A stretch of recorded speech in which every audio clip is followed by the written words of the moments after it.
friend of mine had to do an assignment on Martin Luther King, the letter he wrote from Birmingham jail. And I was reading like this shit is so dope. Like Martin Luther King was so brilliant, you know what I'm saying? But I've been saying that. Like it just killed me the fact that, like he was assassinated for nothing, you know what I'm saying? But I'm not gonna waste my time and tell you my opinions on it. I'm gonna read the letter because it's dope as hell. Like as you read it, you'll just get into what type of person he was. But here it goes. Letter from Birmingham Jail by Martin Luther King Jr. From the Birmingham jail, where he was imprisoned as a participant in nonviolent demonstrations against segregation, Dr. Martin Luther King Jr. wrote in longhand the letter which follows. It was his response to a public statement of concern and caution issued by 8 white religious leaders of the South.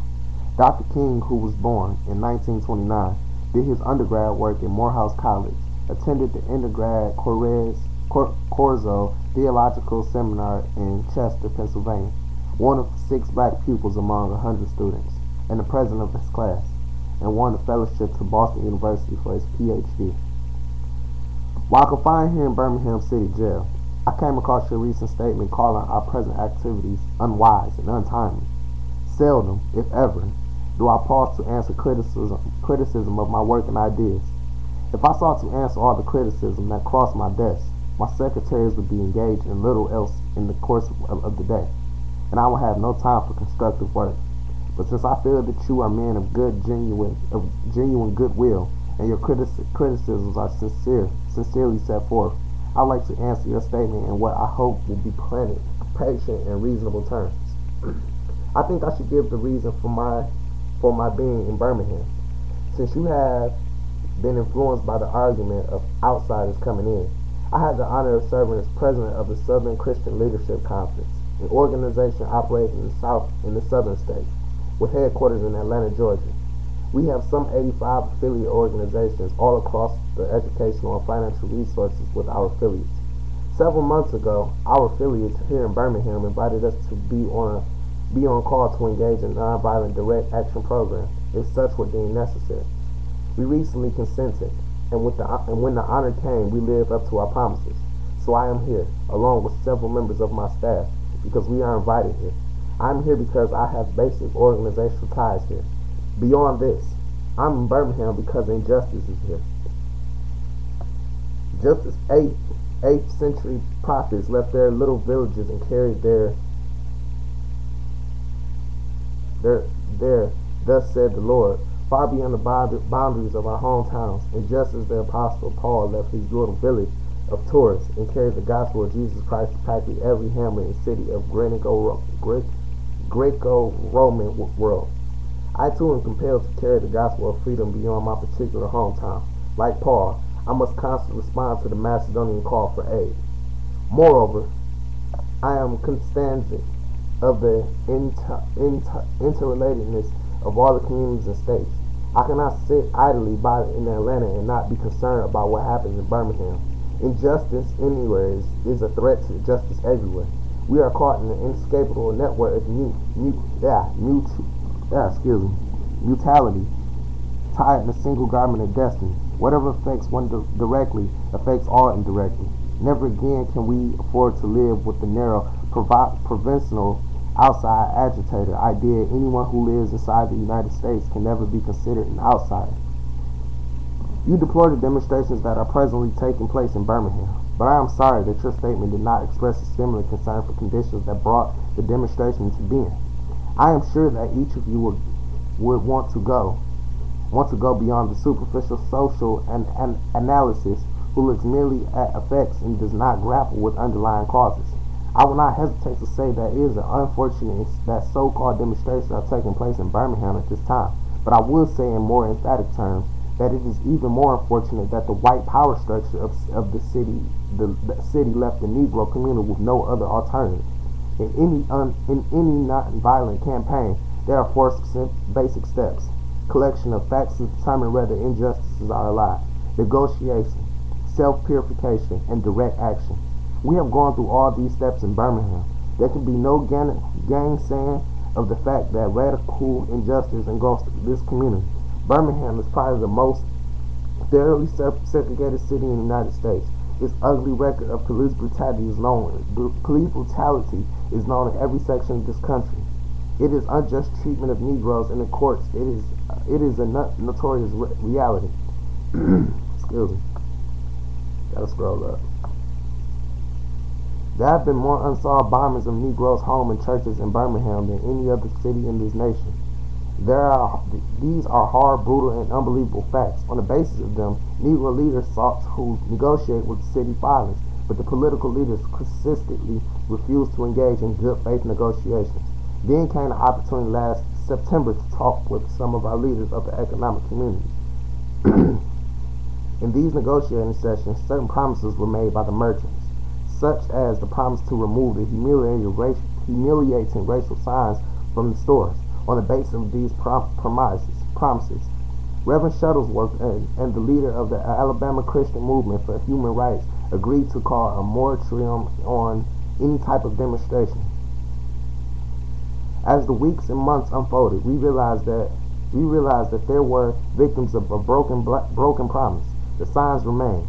As in so many experiences of the past, we were confronted with blasted hopes, and the dark shadow of a deep disappointment settled upon us. So we had no alternative except to preparing for direct action, whereby we would present our very bodies as a means of laying our case before the conscience of the local and national community. We were not unmindful of the difficulties involved, so we decided to go through a process of self-purification. We started having workshops on nonviolence and repeatedly asked ourselves questions. Are you able to accept blows without retaliating? Are you able to endure the ordeals of jail? We decided to set our direct action program around the Easter season, realizing that with the exception of Christmas, this is the largest shopping period of the year, knowing that strong economic withdrawal would be the byproduct of direct action.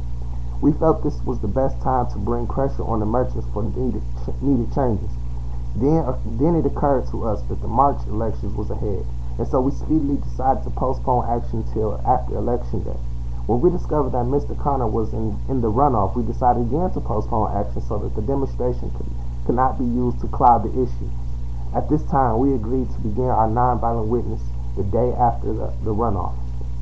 This reveals that we did not move irresponsibly into direct action.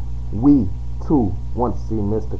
Connor defeated, so we went through the postponement after postponement to aid this community need. After this, we felt that direct action could be delayed no longer.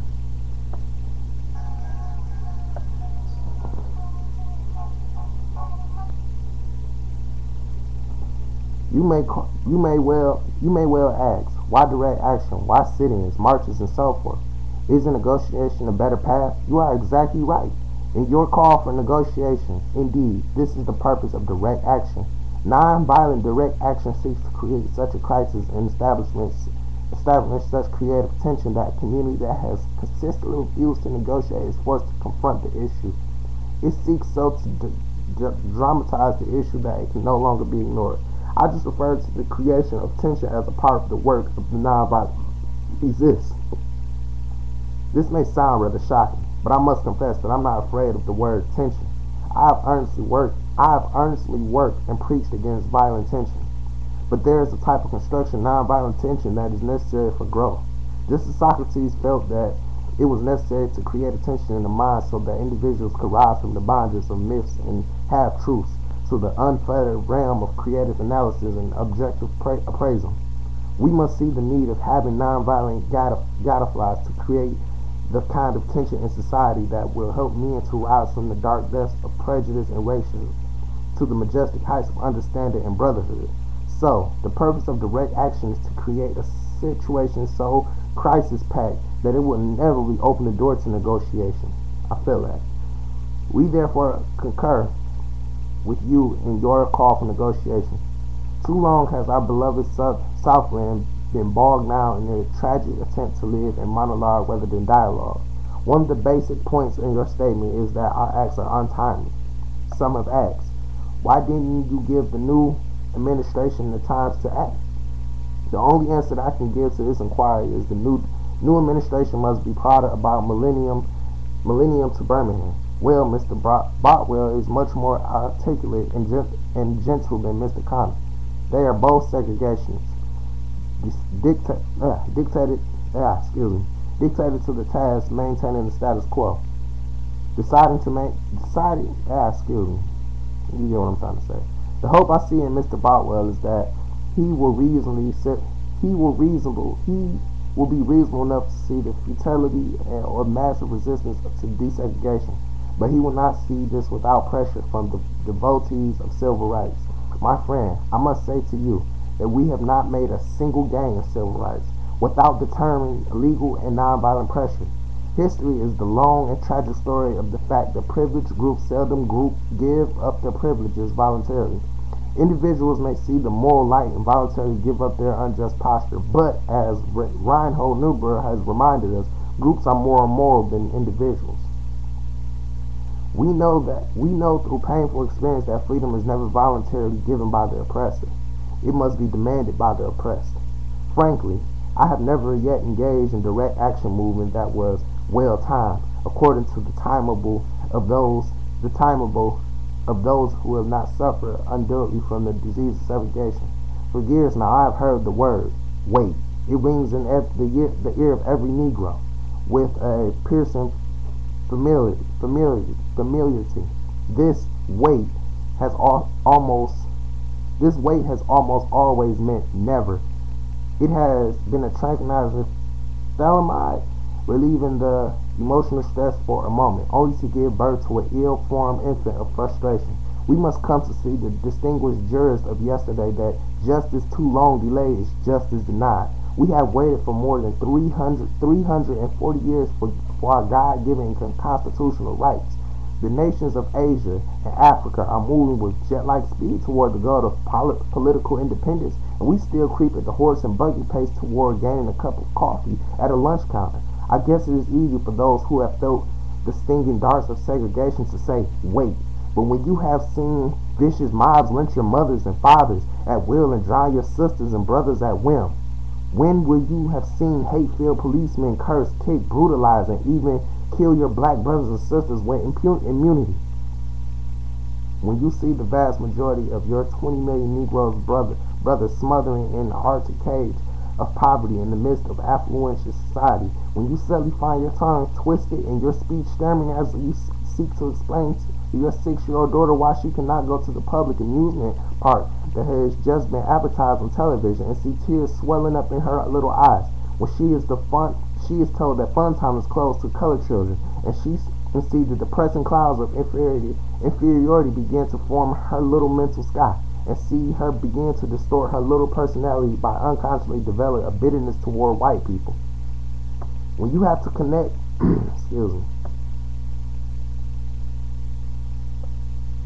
when you have to connotate an answer for a 5-year-old son asking in agonizing pathos, Daddy, why do white people treat colored people so mean? When you take a cross-country drive and find it necessary to sleep night after night in uncomfortable corners of your automobile because no motel will accept you, when you are humiliated day in, day out by nagging signs reading white and colored, when your first name becomes nigger and